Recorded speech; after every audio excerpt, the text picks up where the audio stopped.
अस्सलाम वालेकुम जी, मैं हूं फैसल रहमान, आपका होस्ट जानू बिजनेस करो के साथ। आज मैं आया हूं आपके लिए एक बिजनेस आइडिया लेकर, जिसमें आप बहुत ही ज़्यादा अर्निंग कर सकते हैं। और आप देखते होंगे कि सोशल मीडिया पे लोग आजकल जो है बहुत ज़्यादा अर्निंग कर रहे हैं। इसमें DHL अमेजोन का आप लोगों ने नाम सुना होगा। और इसमें आपको आज हम बताएंगे कि कितनी थोड़ी इन्वेस्टमेंट करके आप कितने ज़्यादा पैसे कमा सकते हैं। और ज़्यादातर आपको पता है कि आजकल जो है ऑनलाइन अर्निंग बहुत ज़्यादा हो रही है। तो इसके सिलसिले में हम आए हैं खालिक भाई के पास और हम इनसे डिटेल में पूछेंगे कि बेसिक DHL और अमेजोन है क्या, इसमें मतलब कोई फ़ायदा है या लोग इसको फ्रॉड का नाम भी दे रहे होते हैं कि यार ये सब फ्रॉड है, ये ऐसी चीज़ें। सारी डिटेल हम खालिक भाई से लेंगे।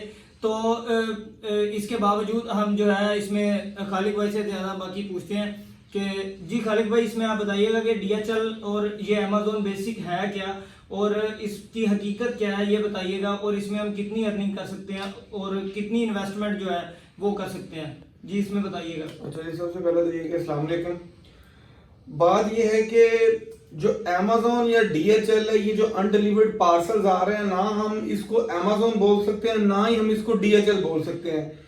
ये डिफरेंट कंपनीज होती हैं, हांगकांग की, सिंगापुर की। और इसी तरह अगर आप दूर नहीं जाते, हमारे पास एक ये डाइवो का टर्मिनल है, वहां पे भी आपको पता है कि ये पार्सल्स आते हैं। हम जो है इनकी कोरियर सर्विस भी है अपनी। अभी पिछले दिनों में एक मेरा पार्सल आया हुआ था जो कि मैं काफी दिनों के बाद लेने गया, उस पर फाइन भी अच्छा खासा लग गया, लेकिन वो मेरी जरूरत की चीज थी, मैं ले आया। सही है।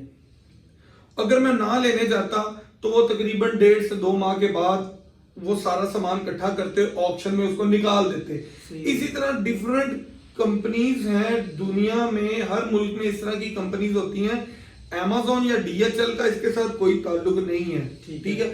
DHL भी इसी तरह करती है, उसके भी पार्सल्स आ जाते हैं, लेकिन वो एक बड़ी कंपनी है, उसको हम बदनाम नहीं करते। ये वो रियलिटीज आपको मैं बता रहा हूँ जो अभी तक इंटरनेट पे किसी ने नहीं बताई, ठीक है। अमेजोन या DHL जिसको हम कहते हैं, ये होते हैं अनडिलीवर्ड पार्सल, जो कि पूरी दुनिया में इस तरह की कंपनीज हैं जो कि डिलीवर्ड नहीं हो पाते किसी भी वजह से, वो वापस कंपनी में आ जाते हैं और बिड होती है। उसकी प्रॉपर बिड के बाद जो है उसको उठा के लाया जाता है कंटेनर्स में और यहाँ पे ला के फिर उसको सेल किया जाता है। सही हो गया। फर्स्ट ऑफ ऑल तो ये है कि जो पहले आज से तकरीबन 6-7 माह पहले या 8 माह पहले की बात करें तो बड़ा अच्छा माल था, ठीक है, बड़ा ज्यादा प्रॉफिट मार्जिन अच्छा था उसमें। तो इसमें राजा साहब आप बताएं कि जो है मतलब अगर किसी ने अर्निंग जो है स्टार्ट करनी हो, अर्निंग स्टार्ट, तो उसमें कितनी इन्वेस्टमेंट इसमें जरूरी है, तो कितने तक बंदा जो है इसमें कमा सकता है, क्या इसकी हकीकत क्या है? जी मैं आपको वही उसकी हकीकत ही बताने के लिए जा रहा हूँ कि अगर हम 8-9 माह पहले अल्हम्दुलिल्लाह पाकिस्तान में सबसे पहले अगर अमेजोन या DHL पे किसी ने वीडियोस बनाई या उसको आगे लेके आया, प्रमोट किया, तो वो मैं था।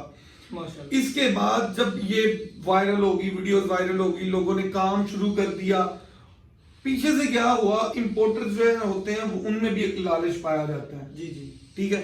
जब ये माल आ रहा था तो ये सोने की तरह था, बहुत खूबसूरत माल था, इसमें बड़ी बड़ी अच्छी चीजें आती थी, नायाब चीजें आती थी।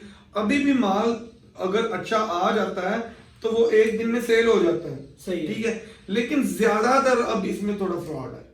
फ्रॉड किस सेंस में है, ऐसा नहीं है कि जो दुकानदार बैठा हुआ है, होलसेलर जो बैठा हुआ है, आप उससे जाके ले रहे हैं तो उसने किया है। तो ये पीछे से ही जब आ रहे हैं ना, जो पीछे से देखें, जब डिमांड एक चीज की बढ़ जाती है ना, तो उसमें फिर खराबियां पैदा होनी शुरू हो जाती हैं। अब हांगकांग से एक कंटेनर जब निकलता है तो उसको पहले ही उसके जो पार्सल है उसको फाड़ के देख लिया जाता है कि इसमें क्या है, अगर मोबाइल है तो निकाल लिए, टैबलेट्स है तो निकाल लिए। इसमें फ्रॉड वगैरह भी होते हैं, ये जो कहते हैं कि बिल्कुल रीपैकिंग, जो बिल्कुल रीपैकिंग बड़ी आम होगी। रीपैकिंग इसमें वो मैंने वो YouTube पे वीडियोस देखी, लोग बता रहे होते हैं कि जी हमसे फ्रॉड हो गए, हमें पार्सल हमने खरीदा, इसमें से कुछ निकला नहीं है। तो इसकी मतलब इसमें ये बिल्कुल इसी तरह होता है। लेकिन ये बात भी है कि ये टोटली ब्लाइंड माल होता है, आपने उसको ब्लाइंड ही लेना है। ये कोई भी आपसे कमिटमेंट करके आपको नहीं देगा कि इसमें से सोना निकलेगा, इसमें से डायमंड्स निकलेंगे या इसमें से आईफोन्स निकलेंगे, इसमें से रैंडमली कुछ भी निकल आता है। नहीं, लोग तो इस बारे में बड़ी तहकीकात करते हैं जी, इसमें से मतलब सोना भी निकल आता है। नहीं, इसमें देखिए सोना वगैरह जो है ना, वो कोरियर कंपनीज जो बैठी है इतनी पागल नहीं है, इसके ऊपर डिस्क्रिप्शन होती है, सही है, हर पार्सल के ऊपर डिस्क्रिप्शन लिखी होती है, वो तो चीजें वो भी निकालते ही हैं। मोबाइल जिसमें आ जाते हैं, ठीक है, मोबाइल आते हैं 8 से 8-9 माह पहले जो माल आता था उसमें मोबाइल इवन के अभी कुछ यहाँ पे लाहौर में एक अच्छा बंदा है जो इसका काम करता है, लेकिन उसके पास भी यही है, जैसे ही माल आता निकल जाता है। सही हो गया, ठीक है ना। तो यही वजह है कि अब पीछे से इतना माल आ नहीं रहा। ठीक है, यहाँ पे हर बंदा जो है उसकी कोशिश है कि मैं ऑनलाइन सेशन करूं और DHL या Amazon पे करूं, तो ये पॉसिबल नहीं होता कि इतना माल आए और आप डेली उसमें से मोबाइल निकालते रहे, टैबलेट्स निकालते रहे, कीमती अशिया निकाल के सेल करते रहे।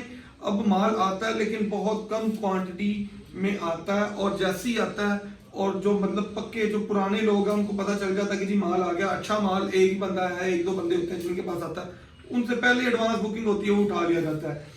अगर आप ये बात कर लें कि एक बंदा है वो कितनी इन्वेस्टमेंट से इसको स्टार्ट करे जी, तो मैं सजेस्ट यही करूंगा कि जो नया बंदा है वो भी इसमें ना पड़े। ठीक है, जो इंपोर्टर्स हैं उन्होंने इसके रेट्स, अगर एक चीज 800 रुपए किलो थी आपको 2200 रुपए किलो सेल कर रहे हैं, इतना मार्जिन होता है, इतना मार्जिन उन्होंने रख लिया है। ठीक है, और जो 800 रुपए पर केजी था इससे 1000 गुना ज्यादा बेहतर माल था। ठीक है, अभी जो नया बंदा है मैं उसको तो सजेस्ट ही नहीं करूंगा कि वो इस काम में आए। ठीक है, इसमें नफा नुकसान दोनों चीजें हैं। ठीक है, नफा भी है, नुकसान भी मतलब है। बेसिक आप कहना चाह रहे हैं कि ये इतना फायदेमंद जो नया बंदा इस फील्ड में आने वाला नए बंदे के लिए ये फायदेमंद नहीं है। ठीक है, अगर कोई पहले से कर रहा है और भी काम, ठीक है, अगर ऑनलाइन और भी कुछ चीजों का काम कर रहा है, ठीक है, वो साथ थोड़ा थोड़ा चला ले। ठीक है, थोड़ा थोड़ा उसको चलाए, इंशाल्लाह उसको फायदा होगा। थोड़ा थोड़ा से मुराद ये नहीं कि थोड़ा थोड़ा माल लेके वो चलाए। अगर आप 15, 20 या 30 केजी लेते हैं तो लॉट नहीं आपकी बनती। अगर एक अच्छा माल भी है तो सही है, अच्छा माल भी है तो तकरीबन 100 केजी है तो लॉट बनेगी। लॉट से मुराद उसमें से ऐसी चीजें निकलेंगी जो आपके सारे माल के पैसे जो लगे हैं उसमें उसको वो भी कवर कर जाएगी और आपको प्रॉफिट भी दे जाएगी। तो बेसिक आप इसमें खालिद भाई हमें ये बताएं कि ये जो आप कंटेनर कह रहे हैं कि लॉट का माल आता है, ये कितनी एक महीने में या 2 महीने में ये कितनी दफा आता है और क्या इसका जो हिसाब किताब होता है? देखिए, एक ये तो बड़ी सिंपल सी बात है ना। एक मुल्क है जहाँ पे फर्ज करें एक विश कंपनी है, ठीक है, उसके पार्सल्स आ रहे हैं जी, उसके पार्सल का माल आ गया। अब विश कंपनी के डेली के कुछ 2000-4000 पार्सल तो जो है वो अनडिलीवर्ड नहीं ना होना, जो उन्होंने इकट्ठा करना है। ठीक है, एक कंपनी जो बड़ी कंपनी है, इवन कि Amazon भी है, Amazon भी जब डिलीवरीज करती है, रिटर्न्स आती हैं, तो वो भी डेली बेसिस पे हजारों की तादाद में तो नहीं होती ना। और यहाँ पे तो जो है लोग कहते हैं हमारे पास इतना पड़ा हुआ, इतना पड़ा हुआ, इतना नहीं होता मेरे भाई। कम से कम 3 से 4 माह लगते हैं, तो 3 से 4 माह लगते हैं एक खेप बनने में। एक कंटेनर, वो भी कुछ तकरीबन 2 से 3 टन माल बनने में, पूरा कंटेनर जो है वो भी नहीं आता। सही। तो ये जो मतलब लोग कहते हैं कि जी थोड़े थोड़े दिन बाद Amazon या DHL का माल आ रहा है, तो वो तो फिर एक किस्म का फ्रॉड ही कर रहे होते हैं मार्केट में बैठ के, या इस तरह की सिचुएशन? नहीं, फ्रॉड भी नहीं है, मैं वही आपको बता रहा हूँ ना कि 1-2 लोग हैं जिनसे अच्छा माल मिल जाता है। वो क्या करते हैं कि माल ले लेते हैं, स्टॉक कर लेते हैं। आपने जब माल स्टॉक कर लिया तो रेट भी आपकी मर्जी का। सही होगा, सही होगा। आपने 2000 रुपए पर केजी ले लिया जी, माल सारा आपके पास पड़ा, 3 महीने माल नहीं आना। ठीक हो गया, मतलब आप स्टॉक कर लेंगे, आप अपनी मर्जी का रेट लगाएंगे। जो छोटा यूजर है जो लेके अनबॉक्सिंग करता है, फेसबुक पे सेल करता है, उसने तो आपसे ही लेना ना। आपने 3 टन माल ले लिया, अब आपके पास पड़ा 3 महीने तक पीछे से माल नहीं आना। उसको पता कि यार फलां बंदे के पास माल पड़ा है, तो आप वहां पे फिर 2500 में भी सेल कर सकते हैं, 3000 में भी कर सकते हैं। अगर आपने करना तो बड़े लेवल पे कर लें। सही होगा, बड़े लेवल पे कर लें। बड़े लेवल पे भी आप इस शर्त पे करें जिस इंपोर्टर से माल लें कि इस माल को हाथ नहीं लगा होगा, मतलब कट वगैरह नहीं लगे होंगे। एज इट इज जैसे इंपोर्ट होके आता है कंटेनर के साथ अपने ट्रक लगाएं, माल लोड करें, अपने गोदाम में ले आएं। तो अगर खालिद भाई अगर किसी ने मतलब किसी के पास इतनी ज्यादा इन्वेस्टमेंट है कि डायरेक्ट कोई मतलब मंगवाना चाहे कहीं से, तो ये माल कहाँ पे आता है? नहीं, ये इतना आसान काम नहीं होता। अगर पैसों से ही आना होता तो ऐसे भी लोग हमसे कांटेक्ट करते हैं जिनके पास 5-5, 10-10 करोड़ की इन्वेस्टमेंट, लेकिन उनको भी ये माल डायरेक्ट नहीं मिलता। ये लिंक्स होते हैं सारे। ठीक हो गया, ठीक हो गया। तो ठीक है खालिद भाई, ठीक है। खुलासा मेरा यही है कि आप अगर छोटी इन्वेस्टमेंट से कारोबार करना चाह रहे हैं तो इसको ना करें, कोई और पकड़ लें। आपको और 50 कारोबार हम बता देंगे, ठीक है, लेकिन इस कारोबार की तरफ फिलहाल ना जाएं। थोड़े अरसे तक जब इसकी डिमांड कम होगी, इंपोर्टर्स के दिमाग ठिकाने पे आ जाएंगे, जमीन पे उतर आएंगे, फिर आपको अच्छा माल देंगे, अच्छे पैसों में देंगे तो आप करें। तो खालिद भाई जैसे आपने बताया कि आप पाकिस्तान में इस चीज़ को इंट्रोड्यूस करवाने वाले पहले बंदे हैं, तो आपको ये मतलब जो है बढ़ाने या ग्रो करने में कितना टाइम लग गया लोगों को ये बताने में कि यार ये DHL ये अमेज़न का जस्ट 2 मंथ लगे थे जी। जो माल जिस पे मिट्टी चढ़ी हुई थी, ठीक है, कोई खरीदता नहीं था, वो माल यूं करके सेल होना शुरू हो गया था। जो जिससे मैंने स्टार्ट किया था वो तो माल फिर भी बहुत अच्छा माल था। ठीक है, ठीक है, मैं आपको जो बता रहा हूँ वो व्हाइट कलर के हांगकांग पोस्ट जिसको 600 रुपए पर केजी में कोई नहीं लेता था, आज वो भी जो है 1300-1400 रुपए पर केजी है।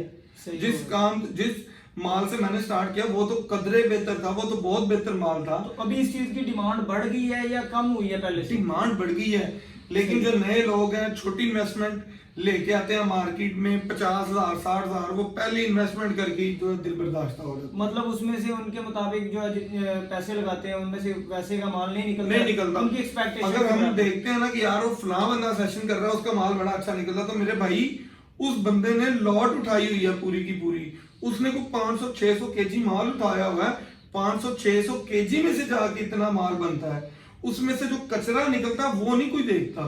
तो इसमें खालिद भाई ये बताएं आपकी ये जो मतलब सेशंस वगैरह हो रहे होते हैं, इसमें ज्यादा फायदा है कि ये जैसे मतलब बॉक्स ही आते हैं पार्सल, इसी तरह वो आगे सेल करके आप अगर अच्छे तरीके से जिस तरह माल आ रहा है उसी तरह खरीद लें, बड़ी इन्वेस्टमेंट के साथ स्टार्ट करें, जिस तरह माल आया उसी तरह अपने गोदाम में लाके एज इट इज बगैर छांटी किए सेल कर लें, तो पैसा ही पैसा है इसमें। तो खालिद भाई जैसे मतलब लोग कहते हैं कि पीछे से भी छांटी होके माल आता है, तो जैसे आपके पास जो माल आता है उसमें भी मतलब ठीक होती है चीजें? आपने इंपोर्टर के साथ 2 रेट होते हैं। ठीक है, एक होता है कि कट लगे वाला, ठीक है, एक होता है बगैर कट लगे वाला। इसका मतलब थोड़ा कट जो लगा होता है ना वो यहाँ पे पोर्ट पे भी ऐसा नहीं है कि पीछे से सारी छांट लगती है, ठीक है, यहाँ पोर्ट पे भी जो कस्टम्स वाले हैं चेक करते हैं। ठीक है ना, एक होता है कट वाला, एक होता है बगैर कट वाला। एक पार्सल फाड़ गया उन्होंने चेक किया होता है, एक बंद होता है। जो बंद है उसका रेट थोड़ा ज्यादा होता है, जो खुला होता है उसका रेट ऑब्वियसली थोड़ा जो है कम ही होगा। ठीक हो गया, रोकना।